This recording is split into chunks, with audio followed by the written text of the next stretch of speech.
ವಿಧಾನ ಪರಿಷತ್ ಚುನಾವಣೆಯ ಅಡ್ಡ ಮತದಾನ ವಿವಾದದ ನಡುವೆ ಬಿಜೆಪಿ ರಾಜ್ಯಾಧ್ಯಕ್ಷ ಬಿವೈ ವಿಜೇಂದ್ರ ತಮ್ಮ ವಿರುದ್ಧ ಕೇಳಿ ಬರ್ತಾ ಇರುವಂತಹ ಆರೋಪಗಳಿಗೆ ತಿರುಗೇಟನ್ನ ನೀಡಿದ್ದಾರೆ.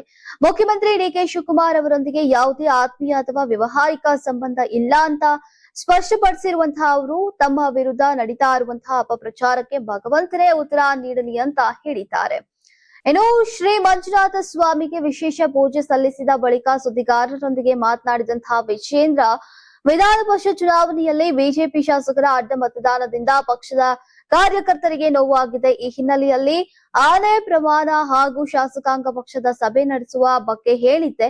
ಭಾವನಾತ್ಮಕವಾಗಿ ಮಾತಾಡಿದ್ದೆ. ಆದರೆ ಪಕ್ಷದ ಹಿರಿಯರು ಆ ವಿಚಾರವನ್ನ ಅಲ್ಲಿವರೆಗೆ ಕೊಂಡೊಯ್ಯುವುದು ಬೇಡ ಅಂತ ಸಲಹೆಯನ್ನ ನೀಡಿದ್ರು ಅಂತ ತಿಳಿಸಿದ್ದಾರೆ. ಇನ್ನು ನನ್ನ ಬಗ್ಗೆ ಹಿಂದೆ ಕೂಡ ಸಾಕಷ್ಟು ಅಪಪ್ರಚಾರ ನಡೆದಿದೆ, ಈಗಲೂ ಕೂಡ ನಡೀತಾ ಇದೆ.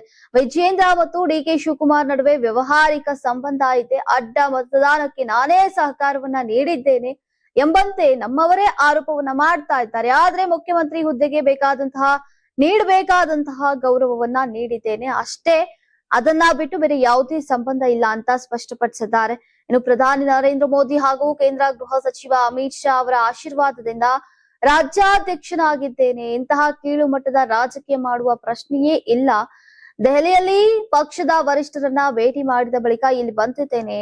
ರಾಜ್ಯದಲ್ಲಿ ಭೀಕರ ಬರಗಾಲ ಪರಿಸ್ಥಿತಿ ದೂರವಾಗಲಿ, ಬಿಜೆಪಿ ಮತ್ತೆ ಅಧಿಕಾರಕ್ಕೆ ಬರಲಿ ಹಾಗೂ ಹಿಂದೂಗಳ ರಕ್ಷಣೆ ಮಾಡುವ ಸರ್ಕಾರ ರಾಜ್ಯದಲ್ಲಿ ಸ್ಥಾಪನೆಯಾಗಲಿ ಅಂತ ದೇವರಲ್ಲಿ ಪ್ರಾರ್ಥಿಸ್ತೇನೆ ಎಂದಿದ್ದಾರೆ. ಇನ್ನು ಬಿಡದಿ ಟೌನ್ಶಿಪ್ ವಿವಾದದ ಬಗ್ಗೆ ಪ್ರತಿಕ್ರಿಯಿಸಿದಂತಹ ಅವರು, ರೈತರನ್ನ ಒಕ್ಕಲೆಬ್ಬಿಸೋಕೆ ನಾವು ಅವಕಾಶ ನೀಡುವುದಿಲ್ಲ. ರೈತರ ಪರವಾಗಿ ಬಿಜೆಪಿ ಕೂಡ ಹೋರಾಟವನ್ನ ಆರಂಭಿಸಲಿದೆ. ಈ ಕುರಿತು ಬೆಂಗಳೂರಿನಲ್ಲಿ ನಾಳೆ ಮಹತ್ವದ ಘೋಷಣೆ ಮಾಡ್ತೇನೆ ಅಂತ ಎಚ್ಚರಿಕೆಯನ್ನು ನೀಡಿದ್ರು.